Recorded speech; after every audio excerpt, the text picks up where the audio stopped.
欢迎来到巴巴娱乐呀频道，请订阅频道，所以大家不要错过当天最热门的新闻。我们今天的时事通讯包括以下内容：程毅当选古装扮相最美男星，资本挑战底线莫过于此。审美正常的观众看底线的时候，大概很难不被程毅丑到，反正我是，他一出场就丑得我一个机灵。虽然也不是才知道他丑，毕竟豆瓣娱乐小组票选4丑时，他从来没被落下来过。但主要问题在于，其一，失去了偶像剧里800层滤镜的掩护，在镜头相对真实的底线里，他丑得过于直白；其二，没有了偶像剧里后期配音的美化，在使用自己原声的底线里，他的丑是由惨不忍睹的颜值、滑不溜手的台词和油腻轻浮的演技共同造就的。从前大家嘲黄晓明、杨洋油腻，觉得他们太过帅而自知。如果你看过程毅演戏，就会知道，最可怕的油腻，不是帅而自知，而是丑而不自知。在偶像剧里跟粉丝你情我愿自娱自乐圈地自萌的油腻到地老天荒也与我无关。要命的是，他非要跑到底线里来丑出圈，而且作为整部剧最拉胯的演员，他的粉丝几乎承包了整部剧所有的弹幕，弹幕时时刻刻都是安安的各种彩虹屁。他在剧里饰演的角色叫周易安，精修图长这样，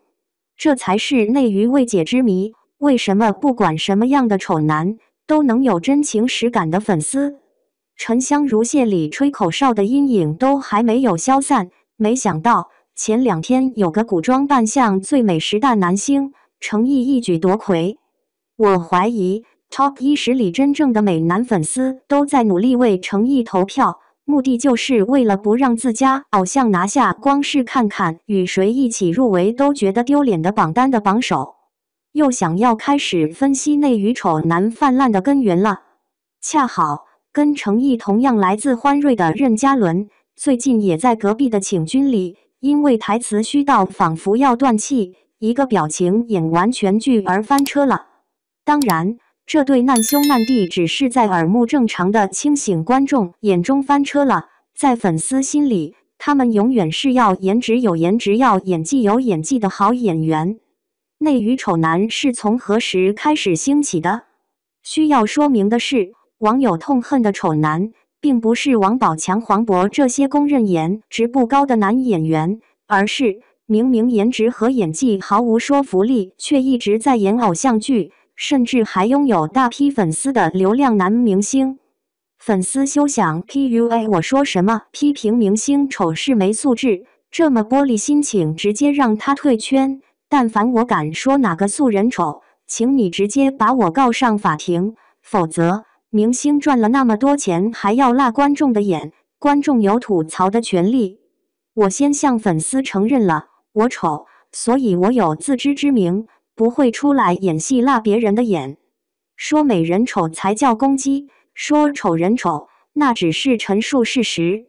如果程毅骂不得，那么请粉丝先为被骂了这么久的已经捍卫代表的古丑101喊一声冤。为什么说他们丑就没关系？不就是因为他们没有那么双标的粉丝？是的，很久没这么刻薄了，毕竟我不是圣母慈善家，被208万的颜值和演技伤害到了眼睛，还要善良的考虑一下我抒发不满的小小吐槽是否会伤害到他们脆弱的心灵。再回到内娱丑男从何而来那个问题，很多人都会追溯到《三生三世十里桃花》里的赵又廷。当初的黑长直夜华单看外形，明明就是古欧丑男，可最终却硬是红了，还带红了整容是演技这样的话术。后来，多少丑男就是靠着这套话术横行演艺圈。毕竟，演技比颜值更好洗脑。虽说个人审美不同，但颜值是很直观的东西，每个人都可以点评，美就是美，丑就是丑。相比而言，演技就是见仁见智的东西了，谁都不敢自称专家。KOL 带头夸赞2句演技好，很多随大流的观众就真的信了。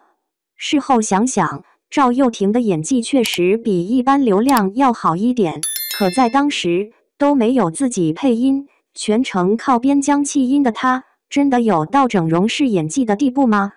至少在我看来，薇娅调出这副鬼样子的神仙是不配谈演技的。而且，即便他的演技真的出神入化，颜值不行这一点就可以被忽略掉吗？显然不行，偶像剧就是要看颜值，要秀演技。你可以去现实题材的作品里，偶像剧的颜值缺失不能靠演技弥补，就像生活剧里的演技缺失也不能靠颜值来弥补。这句话的意思并不是说偶像剧只要有颜值就可以完全不要演技，生活剧只要有演技就可以完全不要颜值，而是全国14亿人口，难道就真的挑不出颜值演技俱佳的人了？整容式演技其实已经是后来的洗脑话术了。我仔细想了想，最早的古偶丑男还是起源于欢瑞，准确一点说，起源于欢瑞那位已经凉了的初代一哥李某峰。倒退回10几年前，古偶并不像现在这么受欢迎，那会儿的古偶还是大众眼里非主流的雷剧。如今已经没落的唐人，当年拍的古偶最多，那会儿古偶男主的代表是胡歌或建华这种级别的。还记得当年于正力捧的何晟铭，几乎是被嘲出圈的。他的颜值确实不怎么适合偶像剧，但我觉得彼时他的综合素质未必就比赵又廷差。冯绍峰演兰陵王也一样被吐槽过颜值。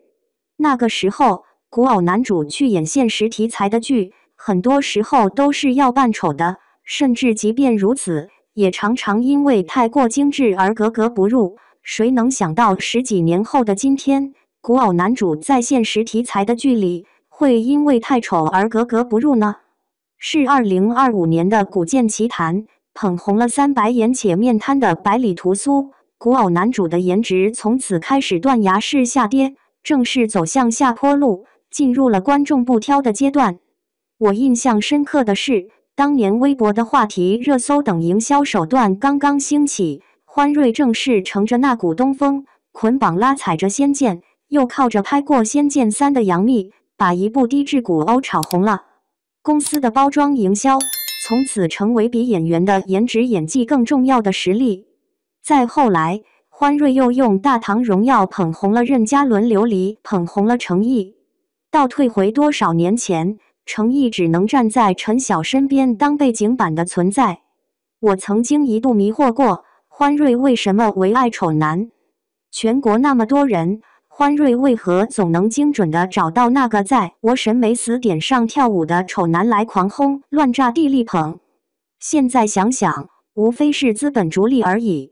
很多年前，在娱乐圈还叫演艺圈的时候，大家拍戏是真的想要把戏拍好，为了拍好戏，尽量去选最合适的演员。比如当年《西游记》的导演到处选美女来演女妖精。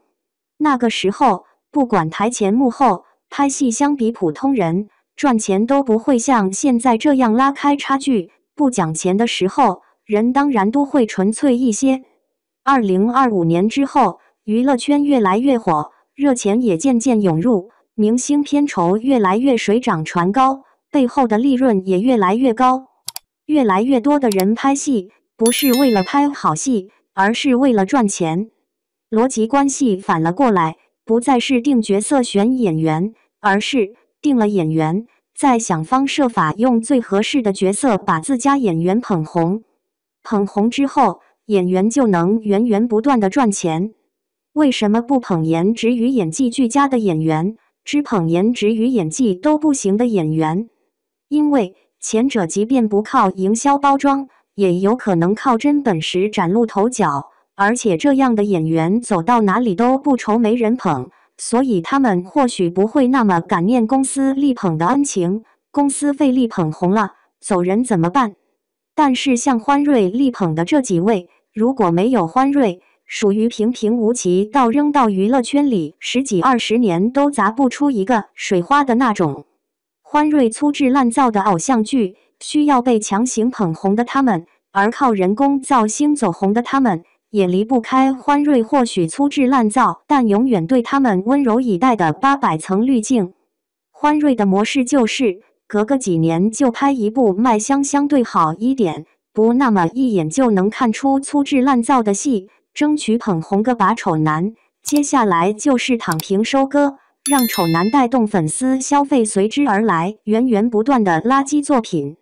丑男们也知道自己资质有限，除了李某峰、任嘉伦和程毅，也想得挺开，没必要有什么艺术追求，开开心心在精装加精修的舒适区赚钱就行。你皱你的眉，我吐我的血。要不是程毅非要来演底线，我都懒得吐槽在这部剧里曾经在《庆余年》里演过神小姐的小美女只能演刘欣，这么讨人嫌的酱油，《武林外传》里长得不够好看的莫小贝也只能演衬托主角的配角，他们比程毅差在哪里？相比而言，虽然我超级讨厌爱抄又爱炒的于正，但是在捧演员这方面，他的底气就明显比欢瑞足得多，因为他足够精明，可以不断推出能蹭到最新热度的作品，旗下艺人对他的依赖性要远远高于他对艺人的依赖性，所以他偶尔还能选一些真帅哥出来。选拔标准应该是真的，主要取决于审美。简而言之，于正归根结底还是卖剧的，而欢瑞说句难听的是卖人的。而内娱之所以丑男越来越多，正是因为像欢瑞这样的公司越来越多。比如娱乐圈的另一大毒瘤乐华，就像欢瑞为爱丑男，乐华为爱酒漏鱼，并没有说酒漏鱼就不丑了的意思。为什么为爱酒漏鱼？因为没读过书，没文化，好控制。他们或许没颜值没实力，或许有那么一点颜值或者实力，但最重要的是，因为脑袋空空，所以容易出丑，容易犯错。除了乐华，很难有其他公司能帮他们摆平一切，让他们能继续天真愚蠢地快乐着。他们离不开乐华，但乐华也离不开他们。就像前段时间乐华上市失败，投资者不买单，因为这家公司也是卖人的。欢瑞至少还拍戏，虽然都是烂戏，但乐华的价值就只有一人。资本逐利不奇怪，欢瑞、乐华这种公司的存在是一方面，还有一方面是明星片酬高来钱快，星二代、富二代甚至赖二代等各种二代都要来分一杯羹。这个暂时就不细说了，但现在丑男横行，并不仅仅是资本的锅，毕竟资本再怎么捧，如果没人看，也捧不红吧。要命的就是，还真的就是有很多人爱看，有太多粉丝，即便无利可图，甚至倒贴钱，也要迎合这种强行以丑为美的潮流。这就是我想破脑袋都想不出答案的问题了，只能说还是中国人口太多加物种多样化。